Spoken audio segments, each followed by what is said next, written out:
Beneran nih mas nawarin aku? Iya, kalau mau belajar. Dia bilang gini, aku ini satpam nih mas. Satpam. Terus gimana aku caranya bisa jadi salesman?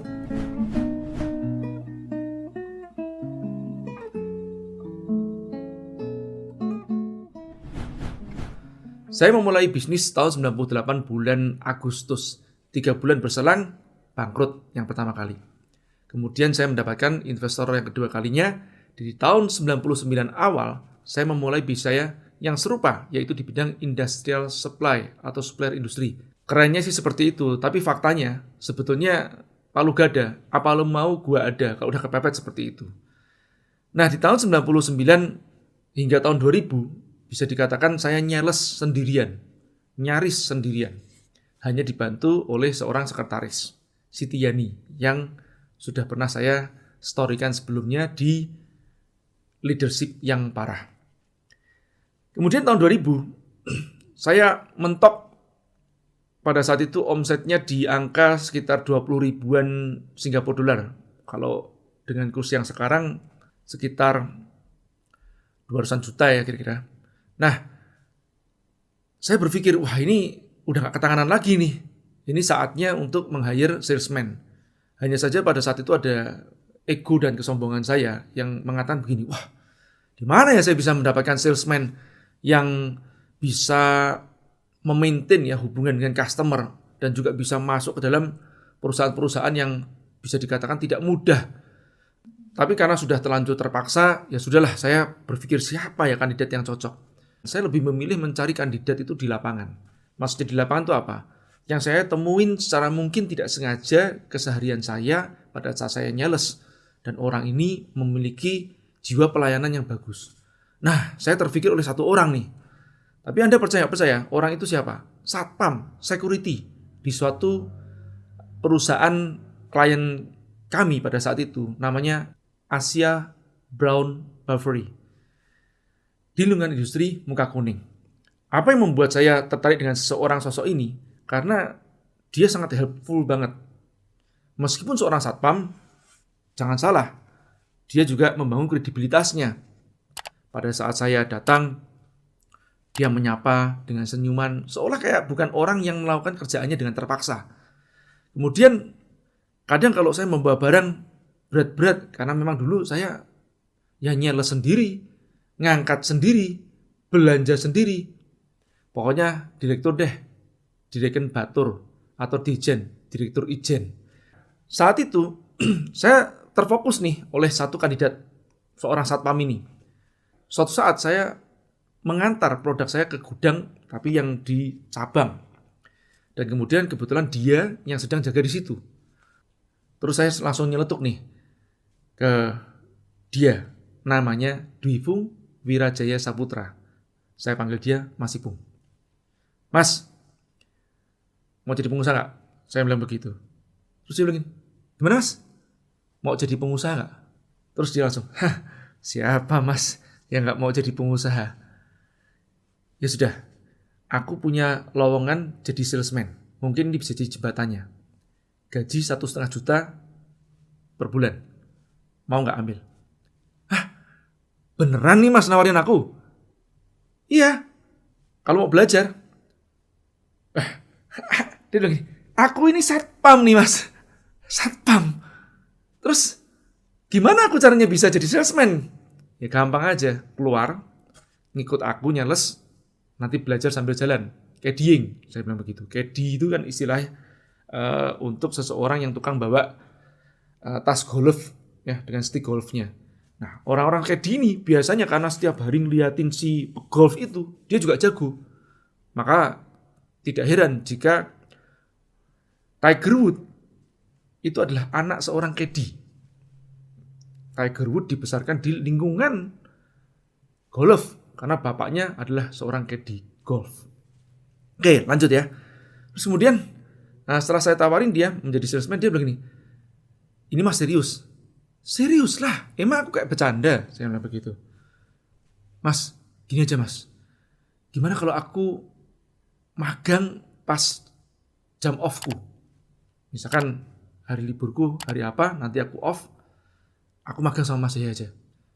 Oh, aku gak mau setengah-setengah. Mau keluar, aku kasih waktu 3 hari. Waduh, dia langsung, oh, siap mas. 2 hari kemudian, saya telepon dia. Gimana? Wah mas, saya gak bisa tidur mas. Kenapa? Banyak nyamuk? Enggak mas, mikirin terus itu, perkataan Mas Jaya itu. Oke gini mas, saya mau mas. Tapinya nih, boleh gak nunggu sampai habis lebaran? Terus saya bilang begini, nunggu THR ya. Waktu itu lebaran mungkin sekitar berjarak 4 sampai 5 bulan kemudian ya. Terus kemudian dia bilang, enggak, mau tak kasih waktu 1 bulan dari sekarang sudah resign. Jadi ajukan hari ini kalau iya, 1 bulan kemudian udah bergabung sama aku. Nah, terjadilah akhirnya dia setuju dan bergabung sama saya 1 bulan kemudian. Sebulan kemudian di hari pertama dia kerja, diajarin sedikit untuk cari barang bagaimana. Sebetulnya otaknya dia cerdas. Dan sebagai gambaran, Anda tahu nggak, dia itu sebetulnya adalah calon perwira ABRI, Angkatan Darat. Dia dulu tidak sampai lulus AKABRI, 5 bulan jelang lulus dari Akademi Militer, dia terkena kasus peloncoan atau hukuman kepada adik-adik didiknya dia, dan ada 1 yang meninggal. Tapi tentu aja bukan dia yang terlibat. Ini sebetulnya kakak kelas pada terlibat semuanya. Hanya saja dia yang terkena imbasnya dan dia dipecat dengan tidak hormat dari Akademi Militer 5 bulan sebelum dia menjadi perwira. Bisa dibayangkan ya, calon letnan 2 terus kemudian dipecat, stresnya seperti apa. Dan itulah yang membuat akhirnya dia hijrah dari Jawa pergi ke Batam dan menjadi seorang security. Oke, lanjut. Nah, di hari pertama dia bekerja, dia membuat kesalahan yang sangat fatal.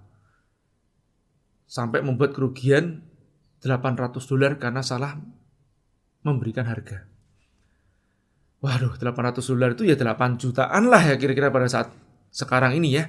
Nah, saya langsung gimana nih? Saya marahin sih. Saya marah tapi ya sudah, marah bagi saya tuh marah tuh beda dengan namanya benci. Marah ya marah, selesai belajar lagi. Toh mungkin juga di situ juga ada kesalahan-kesalahan saya yang saya mungkin tidak detail menjelaskan kepada dia.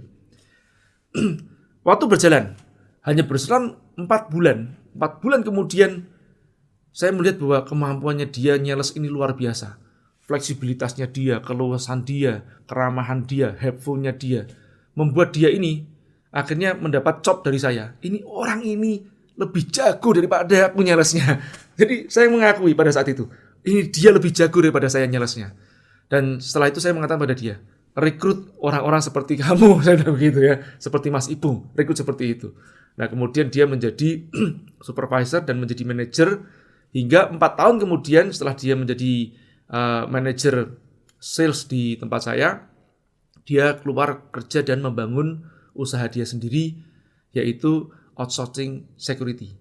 Outsourcing security ini sebetulnya bentuk dari solidaritas dia menampung orang-orang yang pernah senasib seperti dia, yaitu orang-orang buangan. Kadang-kadang ada orang-orang yang desersi atau deserse dari Akademi Militer, kepolisian, itu yang kalau tidak ditampung bisa jadi nanti malah menjadi bibit-bibit kriminal atau mungkin terorisme. Karena mereka-mereka ini adalah pasukan-pasukan yang terlatih. Bisa jadi mereka-mereka adalah mungkin pasukan khusus yang di luar sana menjadi sampah. Nah, dia tampung, dia didik secara mentalnya dan kemudian dikasih kerjaan sebagai seorang security. Saat ini di Wifung Wirajaya Saputra, atau saya sering menyebut dengan namanya Mas Ipung, dia punya karyawan lebih dari 2.000 orang. 2.000 orang security, jadi Anda bisa menghitung sendiri, jelas omsetnya miliaran per bulan. Nasibnya berubah drastis, tidak sama dengan pada saat saya temuin pertama kali. Apa yang bisa dipetik dari pelajaran seorang Dwi Fung ini? Mas Ipung menurut saya adalah seseorang yang punya pola sukses. Meskipun posisinya dia pada saat itu adalah seorang security, Tapi dia bertindak seperti seorang bos pada dirinya sendiri. Dia ringan tangan dalam membantu, ringan kaki dalam melangkah. Dia mau, meskipun itu bukan job desk-nya, dia bantuin. Yang harusnya yang namanya vendor itu kayak setengah direndahkan, seringkali disuruh-suruh atau ditunjuk-tunjuk atau mungkin dimaki-maki, dibentak-bentak. Tapi dia tidak melakukan itu. Justru dia malah membantu saya. Nah, disinilah saya melihat pola suksesnya dia yang berbeda dengan kebanyakan security ataupun karyawan yang lain. Jadi, bukan masalah Anda sekarang ada di mana, tapi bagaimana Anda itu bertindak. Apakah tindakan-tindakan Anda ini adalah pola sukses atau tindakan Anda pola gagal? Pola gagal contohnya seperti apa? Kebalikan dari Mas Ipnu tadi itu. Kalau dia helpful, pola gagalnya apa? Hitung-hitungan dengan waktu, kerja seenaknya sendiri. Ya, dia kerja sambil main HP, nonton, ataupun tidak sepenuh hati. Nah, yang seperti ini justru seringkali akan terlewatkan oleh peluang-peluang di depannya dia. Kita tidak pernah tahu kapan malaikat itu akan lewat. Tapi setidaknya jika kita memantaskan diri kita dan terus berusaha melakukan yang terbaik setiap saatnya, kita tidak akan kelewatan malaikat, insya Allah.